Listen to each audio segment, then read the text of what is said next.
Freshman year of college, winter break 2017. Anxiety and depression is something I've always struggled with, but in particular, leaving for my first semester of college in New York City made my mental health plummet when I was there. When I got home for winter break, an event occurred where my best friend gave me an ultimatum. Justin, you need to go to therapy or I'll call 911 on you. And so I agreed.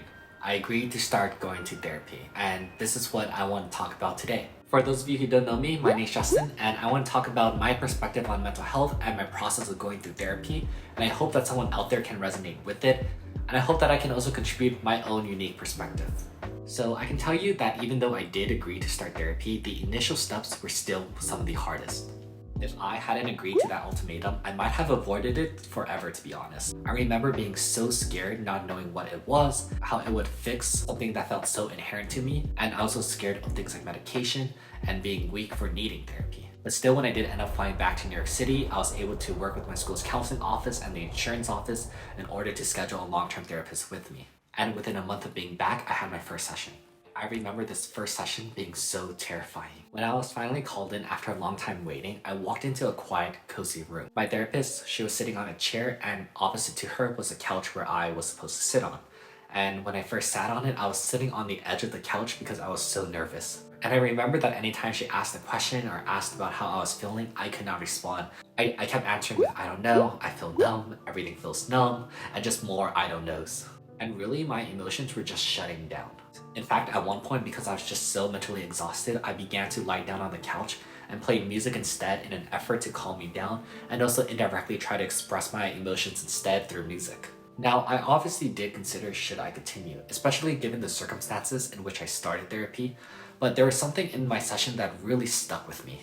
And she asked me a question of, how often do I struggle with anxiety or depressive thoughts? And I asked her, well, what do you mean, like per day, per week, per month? And she said, how about per week? And I told her, not really that much, maybe 4, 5, 6 times a week, maybe more, maybe less, but it's really not that much. And she just looked at me and she told me, no, Justin, that actually is a lot. And I just went, oh.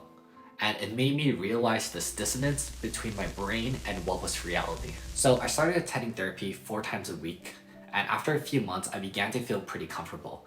In fact, because I usually ended up lying on the couch, my therapist even bought me a blanket so that I could feel more comfortable. But even though all these sessions were going well, there was a moment where I had to ask, when will this all end? And I asked her, will I ever be fixed? And her answer really stuck with me. She told me that it really depends. It's a really long process. Anxiety and depression is like dragging a stick through the sand. You keep on dragging the stick over and over again until it becomes a trench, and we need to learn how to drag that stick somewhere else. We need to learn how to rewire new connections in our brain. And this really stuck with me because it gave me a vivid metaphor in order to explain how I felt in certain circumstances. For example, even though it's illogical, anytime something bad happened, I would attribute it to my own worthlessness. If I got a bad grade, I felt worthless. If my friends didn't text me, I felt worthless. If anything bad happened, I felt worthless. And it's all because I had this trench in my head that I had to start digging out of and build a new connection. The goal of therapy is essentially to rewire your brain over time. So in terms of this rewiring process, some of the initial things that I worked on, even to this day, and the biggest advice I can give to others, is to start small and to build a healthy routine and support system. For example, there are 3 things that I really worked on. The first one was sleep, because during my freshman year, I really barely slept. I would sleep between 4 to 5 a.m. every day, and I had an 8 a.m. class that I always had to wake up for. Or, sometimes I actually just chose to sleep through because I was just so sleep deprived from the days upon days of not getting enough sleep. And I can definitely relate if anyone is in the same situation and they've been trying to change up their sleeping habits. I know how difficult it is, especially because my first year was in the dorms. Because of everything going on, it really did feel so impossible. But by my second year, I was able to buy a sleeping mask and a noise cancelling earbuds, and this really allowed me to shut down at a certain time and really get that 8 to 9 hours of sleep that I knew I operated best under. And I chose to make that choice even if I had to sacrifice things like homework so that I could get that 8 to 9 hours of sleep. The second thing that I really focused on was making sure that I ate properly and scheduling that into my calendar. Because honestly, sometimes I would just forget to eat or just choose not to eat. And it's not because I felt some sort of body shaming or I hated my body. I really do believe that it just came out of just purely forgetting or just out of a neglect to care because I didn't think that I was worth the effort. And finally, the last thing that I did was really build a support system. And I really think that this was the biggest thing for me. Even though everyone is obviously very busy in college, I did my best to always text people, to call them, to create a study session. And just being there with friends and being able to talk to them about what I'm going through was very helpful. And in fact, I think it was actually easier because of therapy, because I don't need to dump so much heavy stuff on them, or even if I did, I could frame it in the context of I am currently working on this through therapy. This is what I'm struggling with. And I really do feel that therapy allowed me to have more freedom in discussing it with them. And I really do think creating this social support system became very important for me to feel connected to other people. And so these 3 habits of eating, sleeping, and creating a good support system really was foundational in me getting better. So in 2018, 1 year after starting therapy, everything felt great. My sophomore year compared to my freshman year, everything felt like it was only going up. Especially because in late September, I was able to secure an internship with JP Chase, which made me feel so much better about myself and not having the anxiety that I'm not good enough and that I would never get a job. I was also able to join the board of one of the clubs I was part of in freshman year. In addition, I was able to secure a student job at school right on campus called a makerspace, where students were essentially able to work with laser cutters and 3D printers. And I was just so excited to work there and have access to such amazing tools and equipment. And on top of that, I was even able to get a startup position where I was being paid $25 an hour to utilize knowledge that I was teaching myself during the summer about web development and so on. And so really everything just felt like it was falling into place. Felt that compared to my freshman year where I felt so lost, that my habits were good, that I was able to secure work and opportunities that allowed me to contribute and feel valued by a team. And all of these things really just made me feel like I was needed. But that's where it went wrong. Because the reality was that even though things seemed to get better, even though everything seemed like it was progressing, that I still felt worthless. I felt like the only way that I had value was through work, and I began to overwork myself to the absolute limit. While I still had some of my habits, they began to actually warp. I did get my 8 hours of sleep, but I was working at every other moment, from 8 a.m. to midnight. When I woke up, I would go to school. After school, I would go to work. After work, I would go to my startup. After my startup, I would have to go to my club, and so on and so on. There really was no break in between everything I was doing.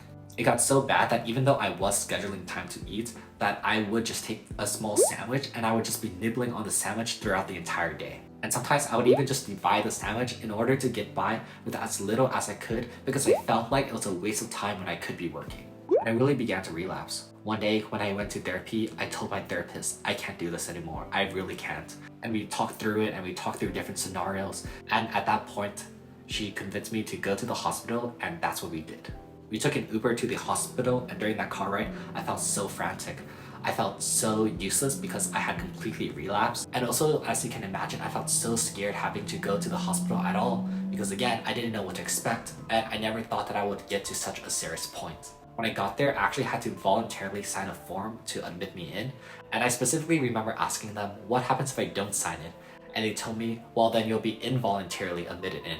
And so you can bet that I ended up signing that. So when I was finally admitted in, I really didn't know what to expect from the hospital, or it was essentially a psychiatric ward on the top floor. I didn't know would I be thrown into a white box or what. But actually no, it was actually quite normal. Besides my first day where I collapsed due to malnutrition and dehydration, everything else did feel quite peaceful. There was a cafeteria, a place to watch TV, we had a group therapy room, and because you are in the hospital, you really just give up all these other worries that you have. You give up worrying about school and work and exams and anything coming up, and you just focus on yourself. And so it really was a week there to just completely reset. In fact, I met some of the most amazing people there. So I won't give any information out just due to privacy, but I can tell you that all these people mind blew me in terms of like what they've been through, what they've been able to accomplish. And I just remember thinking, why the heck are you here? And it made me realize that really just anyone can suffer from anxiety and depression, whether or not you are successful or not successful or whatever, we're all equal and we all have the same fear and we all have the same type of struggles. Actually, I do remember that in the cafeteria, we would tell stories and jokes so much that one day we even asked, what would happen if there's a fire in the hospital? Would the nurses bring us down in straitjackets? And one of the nurses just turned to us and said, no one uses straitjackets, those aren't a thing. And I really just thought that was really funny that our conception of the hospital and coming in was so different than the reality. Definitely don't get me wrong though, I definitely wanted out by the third day, But being there for a week also helped give me a mental reset. I was essentially forced to abandon all my work, schoolwork, responsibilities, and I was just told to focus on myself to get better. And so I did, and it really also was a lot of self-exploring. Every night I would actually end up dialing my friends from the hospital phones, and I would just talk to them for an hour to 2 hours. And it really just made me realize what I actually valued in life. And no matter how cringy it sounds, it really just became that I valued the people that I have in my life, the people that I care about, and to stop worrying about self-validation and this internal ego and sense that I need to work in order to prove myself. I need to work in order to show that I have value. Because none of that really matters at the end of the day if you have the people that you care about next to you. So when I was finally released, it felt like a switch was turned on in my brain. I stopped working myself to death, and I also just began to realize more after that hospital experience that I really had to take care of myself and try to love myself more. Even though it definitely is something I continue to work on, I've definitely progressed since then.